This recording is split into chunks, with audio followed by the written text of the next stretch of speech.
Cette tribune avec toutes ces signatures de grands chefs, hein, comme Michel Troisgros, Yannick Aleno, Christian Le Square, David Seguin qui est à Niort dans notre région. Et on est 260 et ça fait que 10 jours que cette tribune est lancée. Et c'était aussi pour alerter au Parlement européen de Bruxelles, où on était la semaine dernière, que beaucoup de chefs ne travailleraient pas et ne sont pas d'accord avec ces méthodes de pêche. Donc normalement, cette semaine, on aura le résultat de l'Europe, savoir si la France autorise cette pêche, parce qu'elle existe déjà aux Pays-Bas et en Angleterre. Et puis le pire, c'est que vous voyez, aux Pays-Bas, en Angleterre, normalement, c'est 5% de la flotte marine qui doit être équipée. Et on a les chiffres que les Pays-Bas pêchent à 26% de cette façon-là, donc il n'y a rien qui est respecté non plus.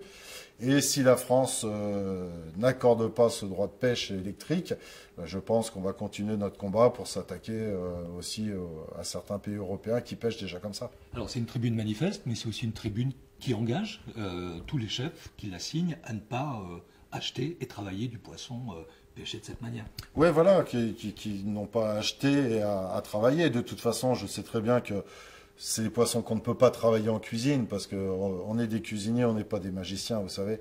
Un beau produit, on peut faire un beau plat, mais un produit pitoyable, on ne va pas le transformer pour réussir à faire un beau plat. Donc de toute façon, et c'est aussi pour alerter le grand public que si sur l'étal du poissonnier, on trouve des poissons pêchés de cette façon-là, surtout qu'ils ne l'achètent pas.